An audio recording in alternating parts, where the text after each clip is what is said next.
You know, Sarah, I'm going to ask you this question. Y'all been married for 10 years now, right? It'll be 10 years in November. So you can give me relationship advice. Okay. We can do it. Why are you averting your eyes? I didn't say anything.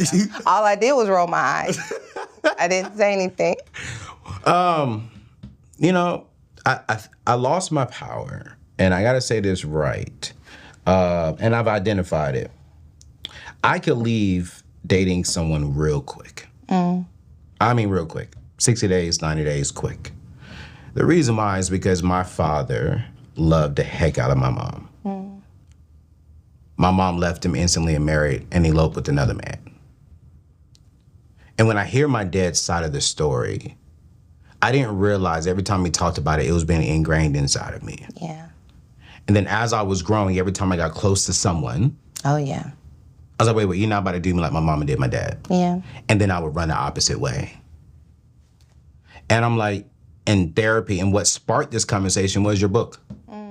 It was because I was like, wow, that has power over me. Yeah. The fear of falling in love, being emotional, opening up, and then the next day, the next week, the next month, you could be gone. Yeah.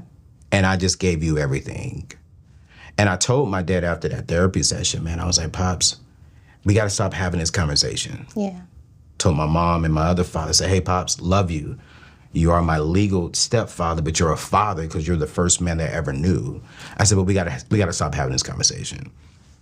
Because I'm almost 40 and I didn't know that the reason why I have been running from relationships was because of this conversation. And so now that I'm in this process, I'm curious, Sarah, how, and this is not just me, it's a lot of people watching this show have this fear, right? How do we deal with relationships, not just dating though, just in general? How do we deal with in these relationships when we know this is the issue, this is what has power over me? How do we still maneuver as we're healing, as we're adjusting, and still have healthy relationships, and we're not turning those relationships toxic as well? That is very layered, and I think that's an incredible epiphany, and I think it is an answer to prayers that God would allow the work of the book, the message of the book, to confront that, because that is very limiting. Yeah. I will say there is a confidence in knowing that you have the ability to not repeat the same experiences of your family. And this is not even just directed to you. I'm talking to anybody. A lot of times we talk about breaking generational curses, and then we want to know, like, how do we break them? We choose to live differently. When people talk about who I am, I didn't just naturally become this person. This is who I choose to be. I choose to be a person of integrity. I choose to be someone who's willing to do the work. I choose to be someone who has tough conversations. I don't naturally want to have tough conversations. I don't want to be vulnerable. I don't want to be in ministry. You know, this is not my default settings, right? But God has revealed to me where He wants to place me. And my default settings don't always align with the characteristics of the person who I need to be to step into the call. And in order for me to step into the call, I'm going to have to make some choices. Some choices about what I believe, some choices about what I say, choices about the thoughts that I allow to stay in my mind. I may not be able to choose what crosses my mind, but just because it crosses my mind doesn't mean it gets to stay. So in my family, there are some patterns that have been incredibly helpful as it relates to us sticking together, love, tradition, joy, loyalty. There are some things that I would like to modify. And I'm not going to just sit back and see if they change on their own. I'm going to have to make some choices to have a different outcome.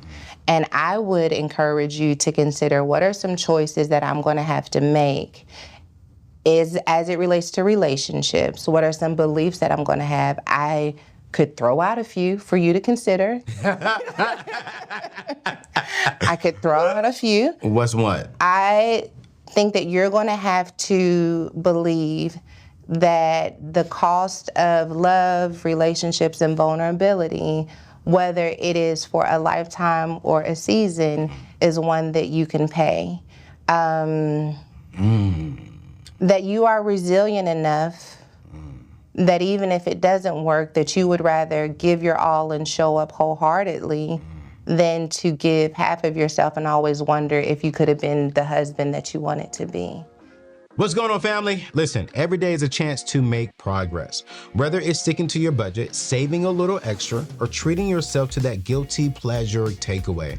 And let's be real, we all need those little wins to keep us motivated and moving forward. Speaking of wins, though, let me tell you about my friends over at Chime. You see, I used to get hit with these hidden fees left and right, and it felt like I was constantly playing the financial game whack-a-mole. But when I discovered Chime, no more monthly fees and no maintenance fees, just smooth selling all the way. So now, what set Chime apart is that it's not just a bank, it's a community. With Chime, you're not just another account number, you're a part of something much bigger. And I want you to join millions of us Chimers who are making strides towards our financial goals. You see, with Chime, you get paid 2 days early, no monthly fees, and access to over 60,000 ATMs for free nationwide. Plus, when you give your friend a boost, a little bit of extra money, and they can boost you right back for no fees. It's like having each other's back in a financial game. So here's the deal. I want you to head over to chime.com/TTAO and enter promo code TTAO. When you open up a Chime checking account and activate your debit card, they're going to give you some lunch money. That's right. They're going to give you $10 right in your bank account. That is $10 for simply doing what you're doing, and that's opening up a Chime account. So what are you waiting for? Let's make progress together, $1 at a time. And speaking of progress, let's get back to today's show. That's a choice and a belief that, like, whether this works or not, as God reveals to me that this is the person for me, I'm not saying every single person, you know what I mean? But I think as someone shows themselves as a part of God's plan for your life, that you're going to have to trust God. Mm-hmm. It's not even necessarily that I'm trusting you to stay. Mm-hmm. I'm trusting that as I have recognized that God has confirmed you're going to be in my life, that I cannot let God confirm who you are now and then me try and control what you could be later. Yeah. If God says this is it for me right now, I'm going to let God continue to take care of whatever the outcome's going to be. And I'm going to make sure that I'm bringing all of myself to the table. And that same type of mindset, I'm sure it translates into what you do with your business. You've had to trust God with people, with, ideas, without knowing what the outcome's going to be. Facts. But because you have experienced so much success in this one area, you're willing to take chances here that you don't take in relationships. Facts. But that same formula exists in that I don't know what the outcome's going to be, but I feel God's presence on it now. And whatever the outcome's going to be, I know I'm going to be okay because I've seen God take care of me in the past. Yeah. But if you haven't seen God take care of you in the past because you haven't brought all of yourself in the past, then you doubt your ability for God to see you through whatever could happen. I think. Possibly. No. I think you're right, Sarah. Seriously, I mean, I've learned a lot over the last, I would say, 6 months, six months to a year, and especially with me clicking on 40. My mama said one thing to me. She said, "Hey, man, the most common denominator about everything is you." And I was like, "Yeah." So I've really been doing some deep search, and I think you're right. I don't bring all of me. I don't bring even all of me to even some friendships. Mm-hmm. I have a hard time trusting. I'm a very private person. Mm-hmm. And I think that's because when I'm hurt, it impacts everything around me. Yeah. With me having, it's rough. Yeah. And I don't want to bring that into my staff. I don't want to treat them wrong. I don't want to lose money. I don't want it to impact the business, because they got families that are depending on me and my name. And so I'm like, okay. Nah, I'm not going to trust you with that because that could hurt me. Then if I'm hurt, I know myself. Can I say, when I first met PT, I was afraid of allowing someone so close into my world and giving them the ability to hurt me because I did not want to experience devastation. And I'm like, if this doesn't work or this, I'm going to try and keep a certain amount of me within my control. Mm-hmm. And, I don't know if I want to say this the right way, but like the idea of you not letting people in close to avoid loss that could be widespread, it like feels honorable because it feels like you're protecting what you have built. But there's a possibility that what you have built will always stay this size because you don't let anyone in. As a result of me being with PT and risking that vulnerability, everything about me has been elevated and upgraded.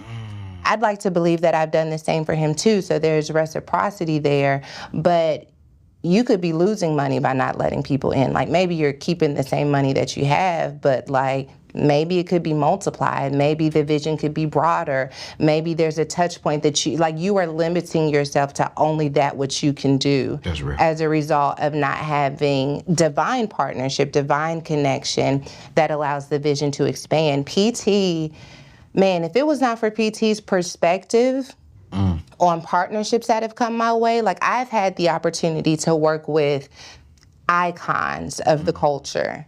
And I was excited. I'm a girl who grew up like R&B, hip hop, like entertainment stuff. And so for some of these people to ask things of me, I'm just all fan stuff like, yes. And PT's like, absolutely not. If you do X, Y, and Z, then you're going to be positioned here and you don't want to just be that girl. It's going to limit you. And when I tell you within months, like, something has happened where this person ended up in controversy, or someone who did take the gig was limited there, or they were dragged on the internet. And because of how PT sees me, not how I see myself. Wow. Because I see myself as like, I'm this round the way girl, I'll do whatever, like I'm kind of easygoing. PT's like, no, you are A-list, you are A-list. I'm maybe not, you know what I mean? But his belief in me being A-list has preserved my brand and my ability to show up in space. And he's like, okay, so you want to go on tour with somebody, or you could have your own tour. And yeah, maybe it won't be arenas, maybe you'll have to put the money up front, but you will be able to preserve the brand. And his perspective has allowed me to build something that I can be proud of.